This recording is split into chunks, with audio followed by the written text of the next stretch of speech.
3 காரியம் இந்த வருஷம் என் ஜனங்க வாழ்க்கையில நான் செய்வேன்னு போய் சொல்லுப்பான்னு சொன்னார். என்னப்பான்னு கேட்கும்போது அவர் சொன்னது என்னன்னா, அவர்களுக்கு என்ன பண்ணாராம், தண்ணீரை சுரக்க பண்ணினார். இந்த வருஷம் உங்களுக்கு ஒரு ஊற்ற கர்த்தர் ஆயத்தம் பண்றார். நீங்க மற்றவர்கள் ஊற்றில் வாழ மாட்டீர்கள், மற்றவர்கள் தயவில் வாழ மாட்டீர்கள். No more, no more. மற்றவர்கிட்ட ஏதோ கிடைக்குமான்றத 26ல முடிந்து விட்டது. உங்களுக்குன்னு ஒரு ஊற்றை கர்த்தர் சொரக்க பண்ணுகிறார். உங்களுக்குன்னு ஒரு ஊற்றை கர்த்தர் சொரக்க பண்ணுகிறார் சொல்றாரு. கண்மலை பிளந்தது. அல்லேலூயா.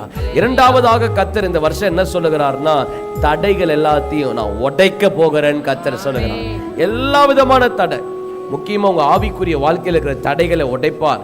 மன ரீதியாக இருக்கிற சமாதான குறைவுகளை கொண்டு வருகிற தடைகளை உடைப்பார். உங்க குடும்ப உறவுகளுக்குள்ளாக இருக்கிற தடைகளை கொண்டு வருகிற அசுத்தாவின் வல்லமைகளை உடைப்பார். உங்க தொழில் வியாபாரங்கள்ல கையிட்டு செய்கிற காரியங்கள்ல அது நன்மை வராமல் சாபத்தா வைத்திருக்கிற அசுத்தாவின் வல்லமைகளை கர்த்தர் அந்த தடைகள் எல்லாத்தையும் கர்த்தர் என்ன பண்ண போறாரா, உடைக்க போகிறார். சொல்லுங்க, பிளப்பார்.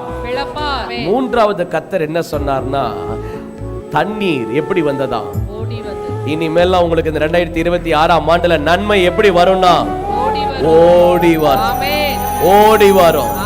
நல்ல 3 தடவை அல்லேலூயான்னு சொல்லுவோமா?